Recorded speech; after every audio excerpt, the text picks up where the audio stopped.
Okay, let's jump right into today's explainer and tackle one of the greatest mysteries out there. What does it actually mean to experience the world from the inside out? For decades, scientists and philosophers have been arguing over the exact nature of the mind. I mean, we can map the brain, right? We can track individual neurons firing in real time, but capturing that deeply personal, internal spark of just existing, that has remained completely elusive.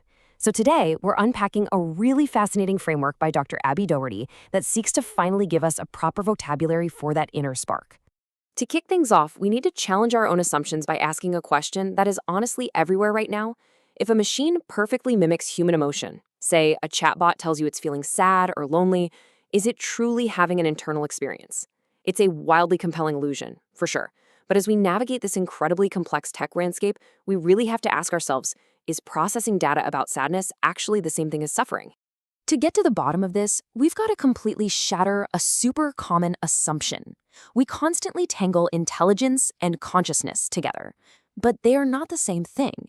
On one hand, we have intelligence. That's the ability to learn, solve problems, adapt to new data. Your smartphone is highly intelligent. An algorithm can play a flawless game of chess or predict tomorrow's weather. But on the other hand, we have consciousness, and that is the actual, felt experience of existence from within. The ability to calculate the weather is simply not the same as feeling the warmth of the sun on your face. Grasping that distinction? That's the key to everything we're about to cover. So here is our roadmap for this explainer. We're going to look at the consciousness confusion, define felt inwardness, explore the architecture of experience, dive into time, space, and trauma, tackle AI, animals, and ecology, and finally wrap up with exactly why this matters right now. Starting with part one, the consciousness confusion, and how we absolutely have to move beyond just mechanisms and functions. The thing is, modern science often confuses what consciousness actually is with what it simply does. Current dominant theories, like the global workspace theory or integrated information theory, are brilliant at mapping out neural integration. They explain how the brain computes. But they share one massive limitation. They almost entirely miss the core spark of what it actually feels like to be alive. Think about a smart thermostat in your house. It has behavioral responsiveness, right? It reacts to a freezing room by turning on the heat, but it doesn't actually feel cold. These scientific frameworks are great at explaining the machinery, but they completely miss the ghost in the machine. Which brings us to part two, defining felt inwardness, and looking at a new conceptual anchor from Dr. Abby Doherty. Okay, Dr. Doherty gives us this highly specific definition. She defines consciousness as the felt inwardness of being in relation within spatio-temporal relation. Now, I know that sounds like a serious academic mouthful, but let's break it down because it's actually pretty intuitive. It means consciousness isn't just some sealed-off, lonely container inside your head. It's a specific depth of relationship. We are all physically connected to our environments, our histories, our bodies, but consciousness happens when those relationships are actually lived and felt from the inside. It's that exact moment of interior presence where a mere physical connection suddenly wakes up and becomes an experience. Let's unpack that further in part three, the architecture of experience, where we look at how a connection translates into a meaningful response. Picture a stone sitting outside. The sun beats down on it and it gets hot. That is a connection, absolutely, but it's not an experience. The stone isn't aware. For a conscious being, it happens in 3 steps. Step 1 is when that connection is actually lived from within. It becomes an experience. Step 2, that experience becomes meaning. Think about hearing a sudden, loud sound. It isn't just acoustic data hitting an eardrum. It instantly becomes a warning, or maybe familiar voice. And finally, step 3, meaning becomes response. Because that sound means warning, you instantly jump back, you alter your environment. So consciousness is this dynamic, ongoing loop where we undergo the world, organize it into something significant, and then respond to it. Moving on to part 4, time, space, and trauma, exploring the spatio-temporal relation in human psychology. You see, consciousness doesn't just exist in a frozen vacuum. It flows through time and space. Dr. Doherty points out that every single conscious moment we have carries the past right into the present. That's a concept called retention, which includes all our memories, our bodily habits, our sense of learned safety. But at the exact same time, we are always anticipating the future. That's protension, our hopes, our dreads, our expectations. So our present lived experience is basically always sandwiched right there in the middle, between what we carry from the past and what we anticipate is coming next. And clinically, this framework explains trauma perfectly. If healthy consciousness is a smooth, continuous flow from past to present to future, trauma is a spatio-temporal disruption. It's essentially a condition where past harm invades the present moment.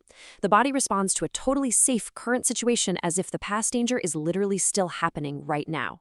And because of that, the future narrows entirely around just surviving. Healing, then, isn't just talking it out. It involves reorganizing that felt inwardness. It means gently restoring a sense of safety in the present body, stopping the past from hijacking current reality, so a person can actually imagine a future again. Now, for part 5, let's test drive this new definition in the real world by looking at AI, animals, and ecology.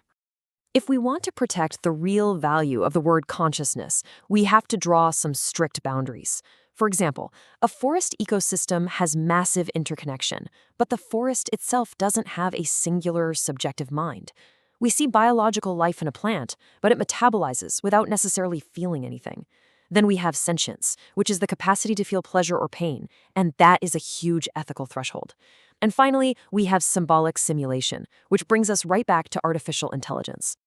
When you apply this lens to AI, the distinction is honestly crystal clear. A large language model can simulate therapeutic dialogue beautifully. It can generate a devastatingly gorgeous poem about grief. But the code itself? It does not mourn. It is engaging in symbolic simulation. Sure, AI serves as this fascinating relational mirror, and it uses first-person grammar like I feel. But we cannot mistake linguistic fluency for an actual experiencing interior. The machine changes its outputs based on your inputs, yes? But it does not experience being affected. But conversely, when we look at non-human animals, we face the exact opposite risk. We often under-attribute consciousness to them just because they don't use human words. But animals don't need language to have felt inwardness. Their sentience matters immensely. A dog, a bird, an octopus, they can feel distress, they seek comfort, they form deep attachments. This is an ethically urgent threshold because it means the world can become actively harmful or relieving from within their own lived experience. And that leads us straight into our final section, Part 6, Why This Matters Now, looking at the ethical and psychological stakes of how we define the mind.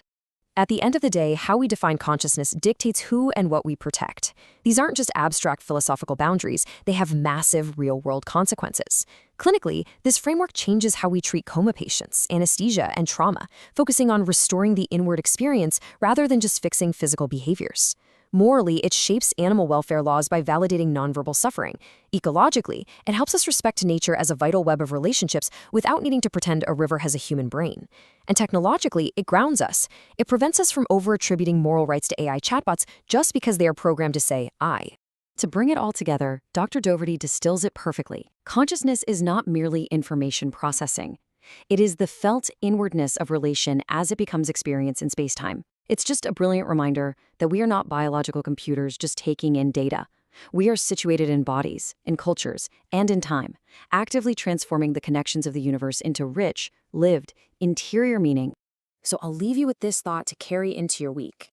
As you navigate this increasingly wild world filled with living beings, complex ecosystems, and incredibly convincing simulated minds, ask yourself, is this entity just reacting to data? Or is their relation actually being lived from within? Because the answer to that question changes absolutely everything about how we should treat them. Thanks for joining me for this explainer, and keep asking the big questions.